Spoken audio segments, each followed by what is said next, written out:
Noël Armel Gila. Est-ce le nom de la nouvelle génération de Quibli? Noël Armel Gila, appelé aussi génération Melo Melo. Noël Armel Gila, pour d'autres, c'est la génération Amouyan Dron Gladion, pour la victoire en 2021 à Quibli.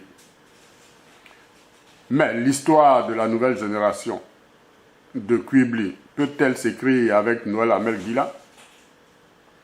Et qui est réellement ce personnage? Autant de questions qui ont amené Diaspo TV à le rencontrer dans sa résidence de Saint-Denis à Paris. Bonjour, chers frères et sœurs. Je suis Armel Noël Gila. Je suis en fait originaire de Quibli, précisément de mère Ketnambli et mon père est de Diamondi, du Bangolo. Je suis marié et père de 2 enfants. J'ai été dans le temps fonctionnaire des Nations Unies, qui a travaillé à Onmil, qui est le Libéria, la Côte d'Ivoire et le Congo. Pour l'instant, je suis en France. Mon épouse est en fait originaire de Quibli. Je suis né à Quibli à la date du 25 décembre 1977 à la maternité de Quibli. J'ai grandi à Quibli et j'ai fait pratiquement toute mon enfance à Quibli. Mon épouse est de Quibli aussi, son papa est de Taoubli. Donc je suis originaire de Quibli, je suis fils de Quibli. Juste en fait vous dire que je suis en fait votre fils. Je demeure un fils de Quibli. Je demeure un fils en fait normal pour vous. Donc voilà un peu de façon j'étais qui je suis réellement. Après une brillante carrière aux Nations Unies, qui l'a amené à travailler en Côte d'Ivoire, au Libéria et au Congo, Noël Armel Gila se retrouve désormais résident en France après un séjour en Italie. Pourquoi ce choix? Il nous donne ses raisons. Je suis en Europe, précisément en France, depuis la date du 25 mai 2019. Déjà, je suis en Europe, je vivais en Côte d'Ivoire. Mon épouse, en fait, ma famille vit en Europe. Et vu qu'il y avait beaucoup de péripéties en fait, qu'il y avait, il fallait que je vienne rejoindre ma famille pour pouvoir gérer certaines choses en fait, qui sont typiquement privées. Donc je suis en Europe pour rejoindre ma famille. Donc voilà pourquoi je suis. Pressenti pour être candidat au municipal 2018 à Quibli, les militants et sympathisants de M. Gila se sont dit trahis par leur leader quand il a appelé à voter pour Guy Moïse, sans lui-même être candidat. Merci bien, M. Gila. Vous avez dit tout à l'heure qu'il était pressenti en fait, candidat aux élections municipales, aux élections municipales en fait, à Quibli. Voilà, le pressentiment et puis la déclaration du leader que je suis sont 2 choses différentes en fait. Je n'ai jamais dit à qui que ce soit que je devais être candidat à une élection quelconque à Quibli avant 2020. Vous savez, nous avons monté ce mouvement en fait, de jeunesse à Quibli. Ce n'était pas dans l'intention d'être candidat à une quelconque élection. Nous avons lancé ce mouvement pour amener la jeunesse de Quibli à être responsable. Cette jeunesse à avoir la conscience qu'elle était en fait la jeunesse qu'on utilisait pour des ambitions politiques. Nous avons voulu en fait faire savoir à cette jeunesse, elle avait sa place dans le conseil en fait, des décisions de ce qui se passe à Quibli. Donc je n'ai jamais dit que je devais être candidat à quelqu'un élection à Quibli. Je pense que si j'attends par-ci, par-là, que j'ai trahi en fait, la lutte envers cette jeunesse. Je ne vais jamais trahir une lutte, je ne suis pas quelqu'un qui trahit une lutte. J'ai lutté en fait, depuis longtemps au sein de la FECI. J'ai lutté dans beaucoup de mouvements en fait, politiques en Côte d'Ivoire. Pour ceux qui me connaissent, qui me regardent actuellement, je passe un message en fait, au général Do, qui me connaît très bien. J'ai été en fait, je suis en fait un légionnaire. Un légionnaire ne trahit jamais. Donc pour l'instant, je n'ai jamais dit que j'étais candidat à une élection. Puis il a dit qu'ils sauront très bientôt ce que nous pensons de la jeunesse de Quibli, la jeunesse du Guémon. Donc franchement, je suis désolé, je n'ai jamais trahi, je n'ai jamais été candidat. Et présenter être candidat à une élection quelconque. Voilà quoi, donc je ne me reconnais pas vraiment avoir trahi cette jeunesse. J'ai rallié en fait à Guy Moïse, pas que j'ai rallié, c'est-à-dire que J'ai appelé mes militants, en fait mes sympathisants, à voter pour Guy Moïse parce que, d'abord, je ne suis pas quelqu'un d'ingrat dans ma vie. Je suis, si c'était à refaire, j'allais le refaire parce que, en fait, moment, je ne trahis pas dans mes luttes politiques, dans mes luttes, en fait, partout où je suis. Guy Moïse a été la personne qui m'a, en fait, introduit dans la politique, en fait, à Cuba. Et vous me donnez raison, Guy Moïse était le seul candidat qui était Moïse, en fait, à Cuba. Parmi ces 3 candidats qui étaient là, parce qu'avec Guy Moïse, il y avait Mopo Sémou, il y avait Zahra Lessi. Nous connaissons aujourd'hui en fait la position politique actuelle de Zahra Lessi. Nous connaissons la position politique actuelle de Mopo Sémou. Donc, étant Moïse, dans un premier temps, on me donne raison parce qu'il fallait que je soutienne en fait un Moïse comme moi.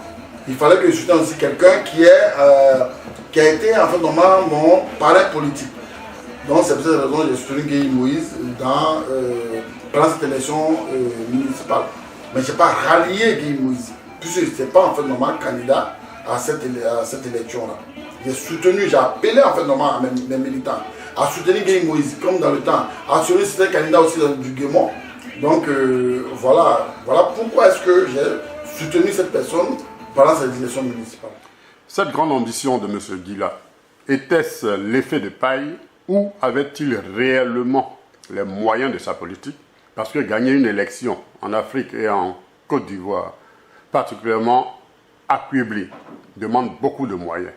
Avait-il ces moyens? C'est un peu partout. Les gens pensent que c'est parce qu'il n'y a pas les moyens que je me sois présenté à cette élection municipale présidente.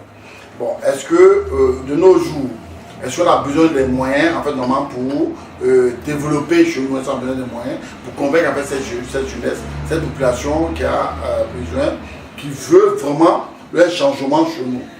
Voilà, ceux qui pensent avoir les moyens pour convaincre en fait, la population, c'est faire de l'achat de conscience. Nous n'avons pas besoin en fait, de ces moyens pour faire l'achat de conscience. Donc, si je voulais être candidat, je pourrais être candidat sans avoir les moyens pour véhiculer une information.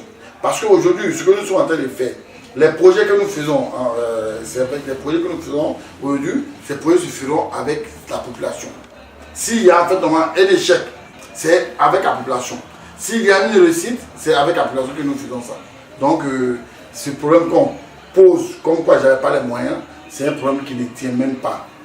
Donc, je pense que c'est un faux débat, et c'est un débat que je balance avec de La jeunesse de Quibli, comme on le constate, est aujourd'hui en quête d'un leader charismatique qui a une vision pour Quibli.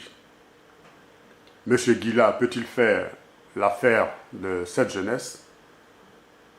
Peut-il être ce leader que Quibli attend? Avec Gila, le choix de la jeunesse de Quibli, je pense que ce n'est pas moi qui dois en fait vous dire que je suis vraiment le choix de la jeunesse. C'est la jeunesse de Quibli qui vous dira qui est Noël Ahmed Gila, qui est Noël Ahmed Gila, qui est au parfum des problèmes de cette jeunesse-là, qui est au contact de cette jeunesse-là. Je pense qu'aujourd'hui, à Quibli, nous avons besoin que cette jeunesse en fait s'exprime. Une jeunesse en fait qui est opprimée, c'est une jeunesse qui est méprisée. Je pense que nous avons quelqu'un qui est jeune, comme eux aussi, qui comprend les problèmes, qui comprend les difficultés de cette jeunesse-là. Et je me dis que peut-être c'est cette jeunesse qui vous dira qui est Noël Ahmed Gila pour elle. Quoi. Selon moi, je n'ai pas vraiment à vous dire que je suis le candidat, bien la personne idéale pour cette jeunesse-là. Donc, je comprends les problèmes de la jeunesse, je suis avec la jeunesse, je suis avec le peuple, et le peuple aussi doit être avec nous.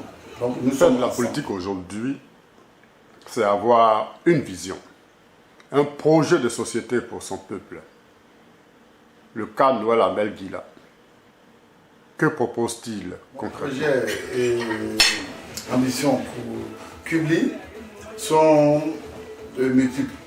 C'est-à-dire, dans un premier temps, j'appelle la jeunesse de Quibli, les présidents en fait, des femmes, j'appelle les chefs coutumiers, les chefs du village, à s'approprier en fait, le mouvement que nous avons lancé pour le développement de Quibli. Et je pense que le développement de Quibli passera par eux, par moi, par nous tous, pour le bien de nos parents et pour eux-mêmes aussi. Donc voilà un premier temps mes ambitions pour Quibli. Mais parlant des projets, Les projets, en fait, normalement, c'est des projets que nous avons fait ensemble. Eux, jeunes de Kubli, femmes de Kubli, chefs coutumiers, et ensemble, nous pouvons, en fait, normalement, développer certaines choses pour le bien-être de nos parents. Donc, voilà, dans un premier temps, ce que je peux dire, et au fur et à mesure que les choses passeront, on verra comment est-ce que nous pourrons nous travailler ensemble afin de pouvoir amener cette jeunesse, amener cette population de Kubli à être pour le bien-être de cette jeunesse-là et cette population. Et vous savez, quand on lançait le mouvement, en 2020, j'ai très bonne mémoire, c'était le 25 mars 2018. Et nous nous sommes projetés en fait sur 2020. 2020 n'a rien à voir avec 2021. Et d'aucuns disaient que je n'étais pas crédible par rapport au slogan que je lançais. Je pense que ils n'ont pas en fait pensé que je ne suis pas crédible quand je parle de 2020. J'ai bien expliqué. 2020, c'était en fait vraiment le nom du mouvement qu'ils ont en fait mis en place. On s'est dit qu'en 2020, on pourrait être en fait normalement être candidat à une quelconque élection. On s'est dit, mais en 2021, nous sommes sûrs que nous allons atteindre nos objectifs en 2021. Donc voilà pourquoi on parle d'objectif 2021 et on parle de Mélo 2020. Bien, M. Yokiller, concernant en fait normalement le bilan du maire et du député, je pense que je fais partie en fait des électeurs. C'est le peuple en fait normalement de juger en fait normalement leur mandat. Et cela se fera dans leur mandat. Chacun de nous a voté en fait le député, a voté le maire par rapport au projet qu'ils nous ont proposé. Donc en fin de mandat, nous jugerons tous. Pour l'instant, il est trop tôt de juger, de dire que le maire ou le député n'a pas travaillé. Ils ont un mandat de 5 ans. À la fin de leur mandat, chacun nous dira vraiment ce qu'il a fait. Si ce qu'ils ont proposé à la population est réellement ce qu'ils ont fait, chacun en tirera les conséquences. Donc voilà, l'autorité politique ivoirienne actuelle. Je pense que la seule chose que nous devons faire, c'est de prier pour qu'il y ait la paix en Côte d'Ivoire, qu'il y ait la cohésion, qu'il y ait une réconciliation en Côte d'Ivoire. Je ne peux pas me prononcer sur bien avoir des prises de position concernant un tel ou tel. Nous savons que déjà, je remercie Dieu pour que le président Laurent Gbagbo et Chablé Goudé soient libérés, soient acquittés déjà de tout ce qui était les charges contre eux. Ça, c'est un plaisir pour moi. Et bientôt, je souhaite qu'ils soient en fait au pays, qu'ils soient en Côte d'Ivoire et participer à la vie politique ivoirienne. C'est mon souhait le plus ardent. Donc, nous voudrons que la Côte d'Ivoire retrouve en fait normalement cette réconciliation, que les Ivoiriens se réconcilient entre eux, qu'ils se parlent, qu'il y ait vraiment cette façon de comprendre qu'il y a un moment de faire la guerre et il y a un moment de faire la paix. Donc la paix, aujourd'hui, nous la voulons en Côte d'Ivoire et nous voulons que le président Laurent Gbagbo et Chablé Goudé rentrent en Côte d'Ivoire afin que nous participions aux Jeux politiques. Ça fait rire. Vous me posez la question que vous avez eu vent, comme quoi il serait candidat en fait, aux prochaines élections législatives à Cuba. Vous savez, pour l'instant, je n'ai même pas ça en fait normalement. Être candidat à une élection législative à Cuba, je n'ai pas ça en fait normalement dans mon programme. Pour nous, en fait, nous pensons que nous devons œuvrer pour le bien-être de notre population. Toutefois que la population aura besoin de nous, nous serons là. Nous, notre problème de Dieu, nous serons en fait là. Toutefois que cette population aura besoin de nous dans les contrées, la joie que la population a besoin, nous serons là avec cette population. Mais pour l'instant, nous ne sommes pas déclarés à une candidature pour une élection législative prochaine, à savoir si il y a une opposition significative en Côte d'Ivoire. Je vous dirais oui, parce que vous savez, un pays sans une opposition politique, c'est un pays qui part en ruine. Donc, il y a le FPI qui a toujours ses militants. Il y a le PDCI qui a toujours ses militants très actifs. Donc, il y a une position significative en Côte d'Ivoire. Ça, je pourrais vous dire oui. Qu'il y ait des élections apaisées en Côte d'Ivoire en 2020, je pense que nous avons plusieurs solutions. La première solution, c'est de faire de sorte que la révision de la liste électorale soit une révision consensuelle. Et de deux, et que toute opposition soit représentée au sein de la commission électorale indépendante. Et de trois, et qu'on puisse en fait normalement entamer le dialogue entre le pouvoir et l'opposition significative. Une fois le dialogue entamé, une fois on sait que l'opposition est représentée au sein de la CEI et qu'on lance en fait des messages au sein de toute la communauté, je pense qu'on aura des élections apaisées. Je tiens à vous remercier, jeunesse de Kubli, jeunesse du Guémon. Je tiens à vous remercier pour en fait, le fait d'avoir pris le temps de m'écouter, de savoir réellement ce que je veux. Je suis en France pratiquement depuis un certain moment. Je suis là pour juste un temps. Je serai bientôt avec vous. Je serai avec vous pour qu'on puisse en fait continuer le combat que nous avons commencé depuis 2018. Nous allons continuer le combat que nous avons commencé et nous allons être en fait auprès de nos populations, être nos parents. Nous pensons que nous sommes aujourd'hui en fait matures. Nous pouvons faire de sorte que nous nous retrouvons et qu'on parle de tout ce qui est développement de notre région principalement et singulièrement le Kubli. Donc jeunesse de Kubli. Très bientôt je serai avec toi, je serai en fait avec vous, femmes de Kubli, je serai avec vous, chers parents, pour continuer ce combat. Nous devons être ensemble, nous devons mettre ensemble pour que ensemble nous puissions finalement faire beaucoup de choses pour Kubli. Ensemble, nous pouvons être là pour l'avancée de tout ce que nous avons commencé à Kubli.